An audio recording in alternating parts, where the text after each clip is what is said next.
आपल्याला लई आवडत नाही. पण नक्कीच आता इथं मी हे करीन, की माझं आता 51 रनिंग आहे मॅडम. येस. बघा मॅडम वाटतात का सगळ्यांना 51 इयरच्या? आणि मॅडम तुम्ही कधी वर्कआउट घेतला होता का आधी? नाही मॅडम, वर्कआउट वगैरे नव्हता घेतला. डान्सची आवड होती. डान्स करणं वगैरे होतं. कॉलेजला असताना म्हणजे असे एक्सरसाइज वगैरे असं केलं जायचं, पण एवढं रुटीन नव्हतं आणि मध्ये मग ती गॅप पडलेली खूप सारी वर्षांची. पण जसं इथं आले ती आपली जी जुनी एक आवड असते म्हणतात ना, एक इच्छा असते, की मला इकडं त्याला स्कोप भेटला आणि मी तर खूप छान पहिला वर्कआउट करत गेले. करता करता म्हणजे बघता बघता बघत गेले, बघता बघता करत गेले आणि करता करता मी स्वतः घेत गेले मॅडम. आणि आता तुम्ही बोललात की एक झुंबा क्वीन म्हणून अशी छान ओळख झालेली आहे माझी आता इथे. येस. बघा या वयात पण मॅडम झुंबा वर्कआउट घेतात.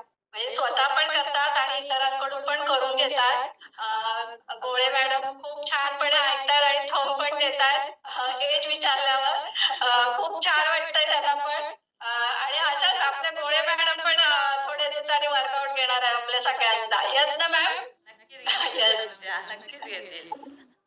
येस, आपण नंतर जाऊया त्यांच्याकडे पण.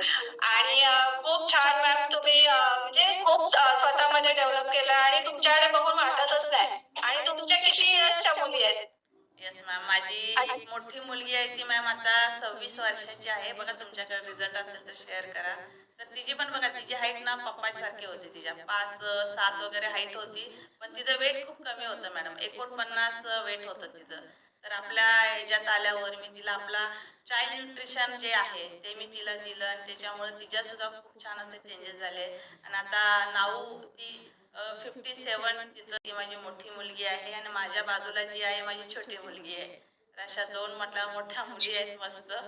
आणि मोठीचा वेटिंगचा रिझल्ट दिलेला आहे आणि छोटीला पीसीडीचा प्रॉब्लेम होता. जशा हॉस्टेलला गेल्या की त्यांचं खाणं पिणं सगळं अवेळी असल्यामुळे तिला पीसीडीचं हे झालेलं फेस करत होती. तर तिला पण आता त्याच्यात खूप छान असं आपल्या ह्याच्यातलं जे काय आहेत न्यूट्रिशनवाले टॅबलेट ते दिल्यामुळे तिला त्याचा रिझल्ट पण तिने मॅडम खूप छान घेतलेला आहे. आणि आता म्हणतात ना, आम्ही एक पूर्ण हेल्दी हॅपी आणि कम्प्लीट फॅमिली म्हणून एक छान असं वाटतं की सर्वांना मी खूप छान रिझल्ट घेतला. खूप छान तुमचा रिझल्ट आहे. पूर्ण फॅमिलीचा रिझल्ट आहे. बघा स्क्रीनवर बघा, सगळी फॅमिली हेल्दी आणि हॅपी दिसते की नाही? कसे स्माइली चेहरे आहेत सगळ्यांचे. जेव्हा आपण आतून स्ट्रॉंग असतो, आपण आतून हेल्दी असतो ना, तेव्हा आपोआपच चेहऱ्यावर हास्य येतं. येस मॅम, खूप छान तुमच्या फॅमिलीचा रिझल्ट आहे.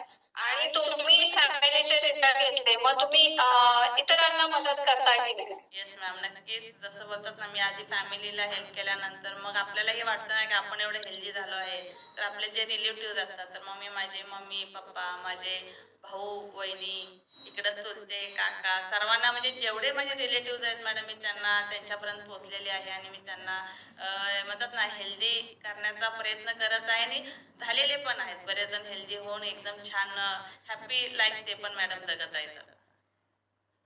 आणि असे लोक हॅपी होतात, हेल्दी होतात, तेव्हा तुमचं फिलिंग काय आहे?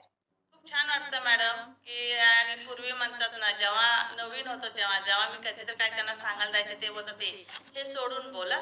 पण आता जसे त्यांना हेल्थ चॅलेंजेस आले, आता माझी इच्छा नसली तर मॅडम आपल्या ह्या कम्युनिटी बद्दल काय खावं, कसं खावं, काय केलं पाहिजे हेच सगळे विचार असतात. म्हणजे मी जिथं जाईल तिथं मला सर्वांना उलट माझी इच्छा नसली तरी मी जरी ठरवलं तर नाही आपण बोलायचं, तर मला बोलणं भाग पडतं आणि मला बोलायला लागतं मॅडम. की सर्वांनी माझे व्हिडिओ वगैरे करूनही ठेवलेले आहेत. गेले की उलट दाखवतात, ही कोण आहे बघितलं, ही कोण आहे, हीच ती आहे म्हणतात. येस मॅम, कारण आपली एनर्जी लेवल वाढलेली आहे. आणि आपल्यातला जो कोच आहे, वेलनेस कोच म्हणून जेव्हा आपण काम करतो तेव्हा तो शांत राहत नाही. म्हणजे समोरच्या माणसाचं दुःख दिसलं की आपण तिथे बोलतोच. त्यामुळे खूप छान वाटतं. आपण सगळ्यांना हेल्दी करण्यासाठी आपण हा वसा घेतलेला आहे आणि आपल्या मार्केटिंग सरांचं